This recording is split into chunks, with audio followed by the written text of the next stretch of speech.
Ce Norvégien, c'est notre hôte du soir. Mais question, à votre avis, qu'est-ce qu'il fait? Réponse dans le film.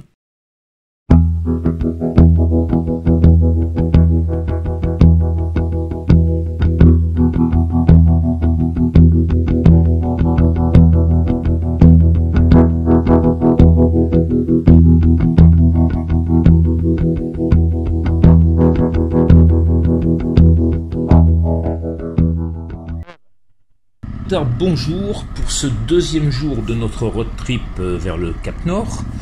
Donc on est à Hjelmeland, on avait choisi cet hébergement parce qu'on a un fjord à traverser et que là on a 500 mètres à faire pour rejoindre le quai. Nous voilà partis, cela dit, qu'est-ce que c'est que cette météo? On s'était quitté avec un beau ciel bleu hier et on s'aperçoit qu'il a plu pendant la nuit et qu'il fait gris. Voilà, donc on va prendre notre premier ferry et là, aïe aïe aïe, comme ce motard italien en GS, on est bien perplexe, manque d'expérience. On n'avait pas prévu qu'il y avait deux destinations. Donc, laquelle?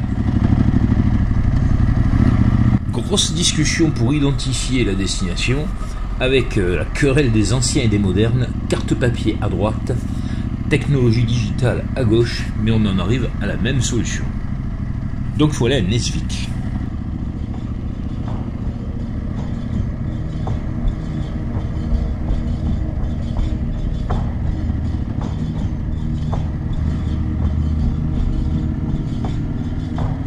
Et pour nous compliquer un petit peu la vie, il marque Roydal sur les panneaux, alors que ce n'est pas la destination qui est affichée sur les cartes. Et là, pour nous aider, il n'y a personne, c'est un peu tôt le matin. Mais enfin, on a fini par trouver, il n'y a plus qu'à attendre. C'est une toute petite traversée, les ferries, il y en a tous les 15 minutes. Là, c'est tout juste un bac, et il finit par arriver. Il est d'ailleurs quasiment vide.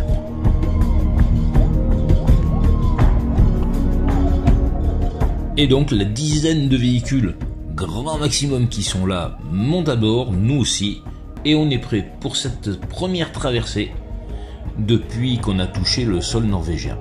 Il y en aura plein d'autres après.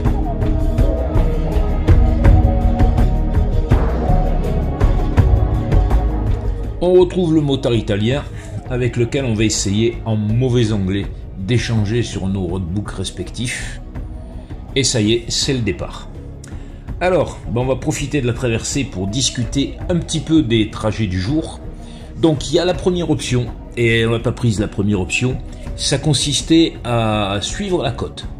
C'était probablement un beau tracé, mais on a préféré faire le deuxième, c'est-à-dire passer par l'intérieur. Parce qu'en fait, le suivi du littoral, on va largement le faire après. Et là, nous faire passer par l'intérieur, ça nous fait suivre deux routes panoramiques. Ce sont des routes sur lesquelles il y a de beaux sites à traverser. Donc la première, c'est la route du Ryfylke. Et la deuxième, c'est la Hardanger. Alors je ne veux pas dévoiler la suite, mais je pense qu'on a fait le bon choix. On va quitter le bac. Petite info pratique, durant la traversée, le personnel ne nous a strictement rien demandé, on n'a rien payé, on n'a pas montré un ticket d'abonnement comme ça sera le cas par la suite. On y va.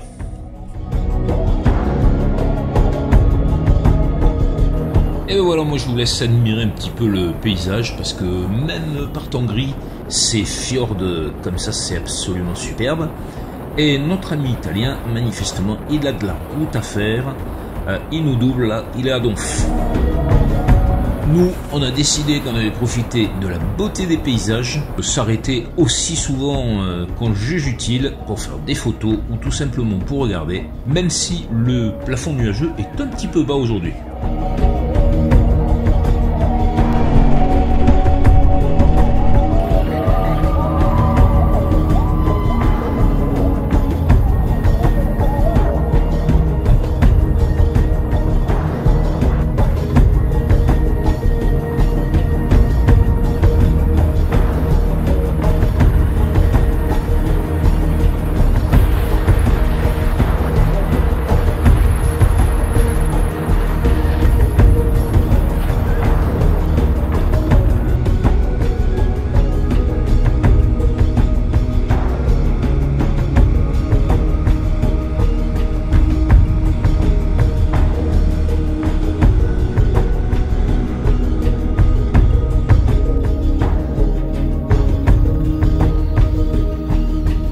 qu'on a quitté le ferry ce matin, on suit les ramifications de ce magnifique fjord. C'est la première partie de la route de Ryfylke. Et là, eh bien, on va poursuivre sur Sauda. Mais avant Sauda, il y a, paraît-il, une très belle cascade qu'il faut voir, c'est la Svandalsfossen, qui d'ailleurs là maintenant nous est indiquée en bord de route. On y arrive, et donc on va faire une pause. Et donc on s'est arrêté, et c'est d'ailleurs un tout petit parking en bord de route. Il n'y a pas grand monde, c'est vraiment super beau, ça vaut le détour, c'est une cascade très très grande. Il y a un escalier qui permet d'y monter. Pour aller tout à fait en haut, il faut quand même se taper 300 marches. Et là, avec les tenues de moto et les pantalons avec les coques et tout, ça casse un peu les genoux. Alors je vais être franc, on a fait les 2/3. Et on ne regrette pas de s'être arrêté.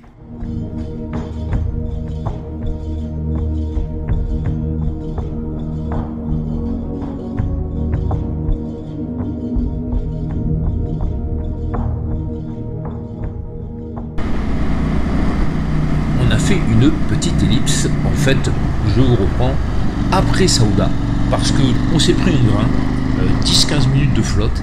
D'ailleurs, là, on voit encore que c'est relativement humide. La caméra, malheureusement, est un peu mouillée. En tout cas, après Sauda, le paysage change radicalement et c'est extrêmement sympa. Gamle grå Jeg husker ingen før den bråkna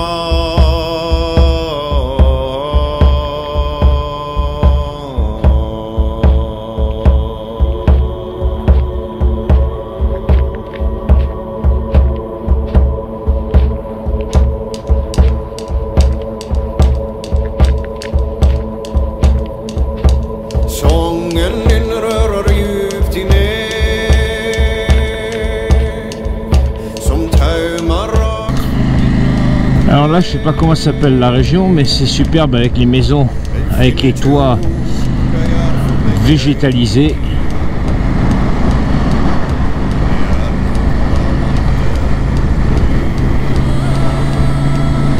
Trop génial, trop beau. Un brin de soleil avec la pluie qui tombe.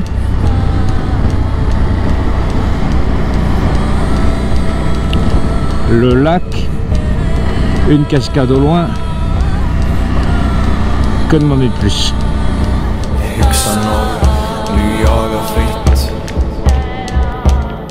C'est absolument fabuleux ce qu'on voit, j'ai pas de mots pour le décrire. On a fait quoi? 10-15 km depuis Sauda, on dirait qu'on a changé de pays. On roule sur cette étendue de lande avec du granit, avec des lacs, mais c'est merveilleux, c'est plus notre pays, c'est une autre planète. Jeg husker når vi jager sammen Jeg husker oss før veien skildes Jeg husker ringen før den brotna Alltid var og meg og deg Alltid var og deg. La météo qu'on a aujourd'hui, avec des nuages bas, du brouillard ponctuellement, renforce le côté magique de ce paysage où on s'attend à voir surgir un trône.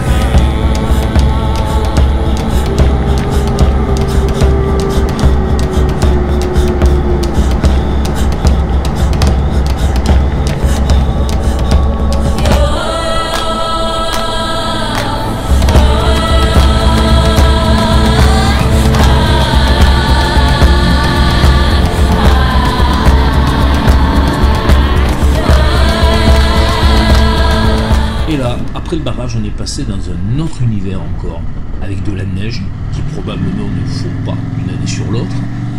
Il n'y a plus personne, c'est la solitude complète et ça rajoute évidemment à la magie de l'endroit. Quelques fourgons de gens qui doivent faire du camping sauvage et de la rando. On est tout seul, c'est extraordinaire, c'est une route à faire absolument. La journée n'est pas finie, mais je pense que cette portion de la route de Ryfylke ça va être un des grands moments de la journée et probablement du voyage aussi. Pour le moment, chaque jour il y a une pépite.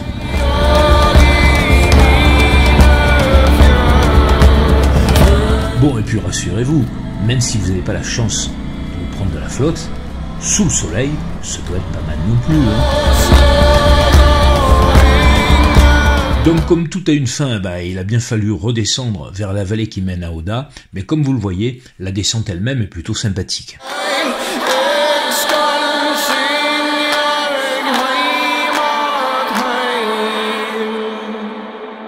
Avant d'arriver à Oda, on tombe sur le site de Latéphosène, et c'est pas mal non plus.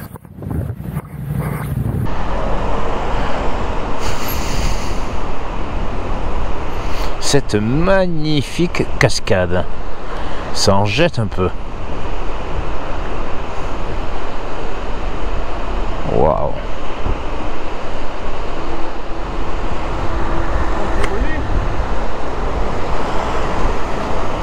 Deux cascades en même temps qui se rejoignent.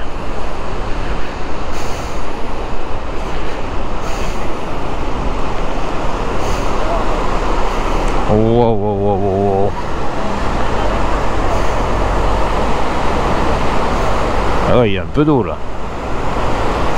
Waouh.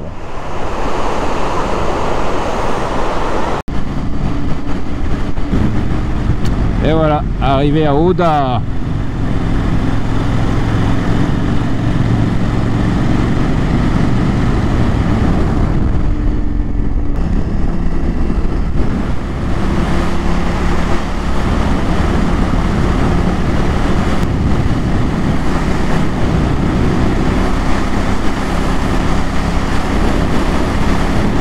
Il est magnifique ce fjord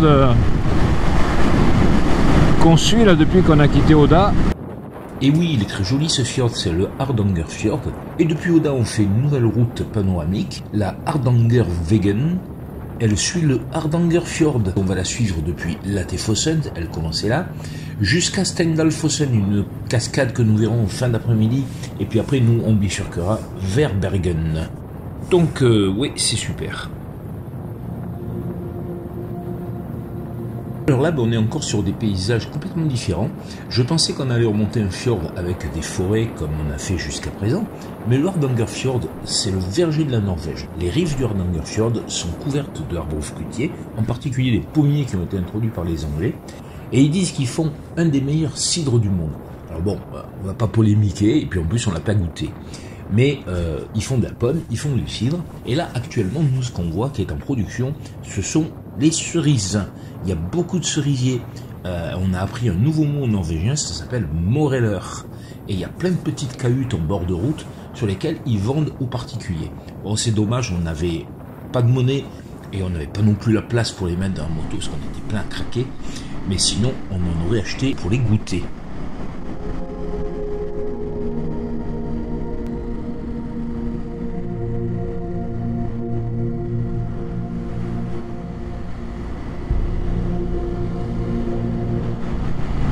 Ce sont des bigarros, on dirait.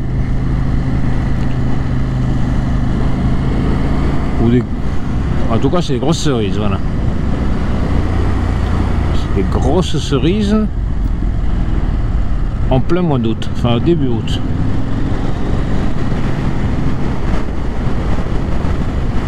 Waouh! On peut pas dire que c'est beau, hein, parce que ce serait un peu répétitif.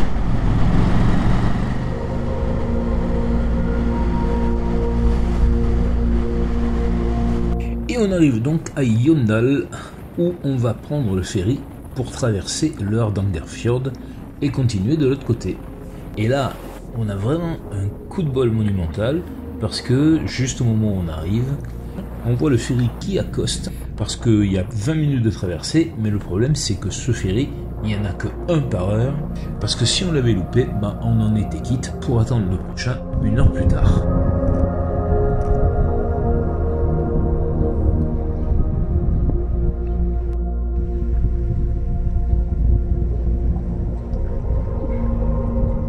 Donc il arrive et on embarque. Et là, pour le coup, il y a du monde. On s'en va à Donf, à fond les manettes. T'entends? Bah non, t'entends pas. C'est normal, il n'y a rien à entendre. Le ferry, il est électrique. Et oui, les Norvégiens, ils ont des ferries électriques et des ferries qui marchent au gaz.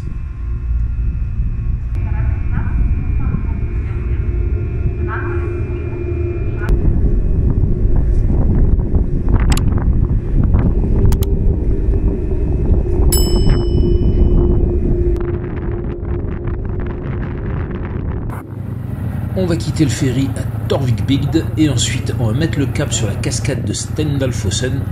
J'avais lu que c'était un spot à ne pas louper, que c'était quelque chose de magnifique.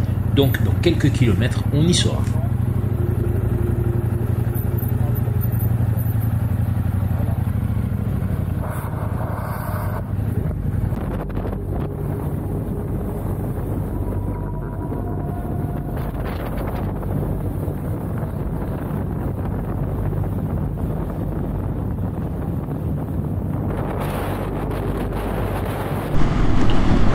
Et voilà, la fameuse cascade de Stendalfossen. On va aller la visiter.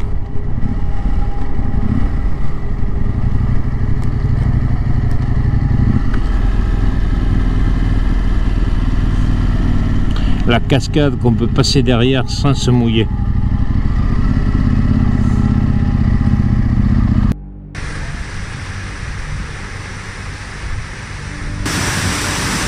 Bon, alors en effet, je valide, on peut passer derrière sans se mouiller, c'est super chouette, mais aujourd'hui on a une belle cascade.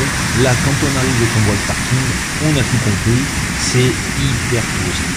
Bagnole, car de touristes et tout. Bon, c'est sur la route, ça vaut le coup de s'arrêter, et effectivement c'est joli à voir, mais il y a un truc. Et bien maintenant on repart, on met le cap sur Bergen parce que l'hébergement est un peu au-dessus de Bergen, donc il y a encore un petit peu de route. Et puis on a une journée avec vraiment beaucoup de choses à voir, c'était super sympa. Let's go!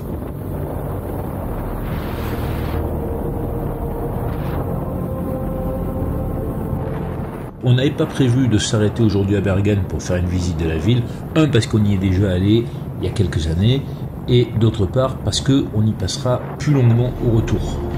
On passe juste en périphérie pour rejoindre notre hébergement.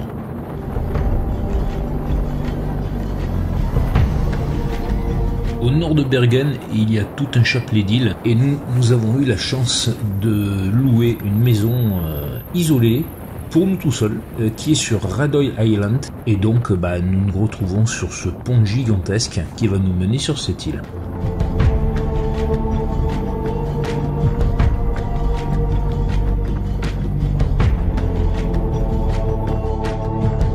Donc c'est sur ce joli pont qu'on va se quitter, mais attention, ne partez pas tout de suite.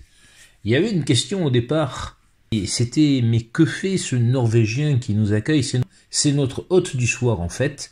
Quand on est arrivé, il était autour de ce fourneau un peu rudimentaire et il cuisinait quelque chose qui sentait très bon. Eh bien en fait je vous donne la réponse. Il cuisinait une vingtaine de gros crabes, des araignées de mer. Il voulait absolument nous en donner à manger, mais nous, on était un peu crevés, on n'a pas voulu s'imaginer en train de dépioter le crabe. Alors on lui dit qu'il était tout à fait gentil, et nous, on a mangé des pâtes. Eh ouais, je sais, on aurait pu manger de l'araignée de mer, on a mangé des pâtes. Et donc, on se retrouve demain matin pour la 3e journée. Allez, bonne nuit, salut!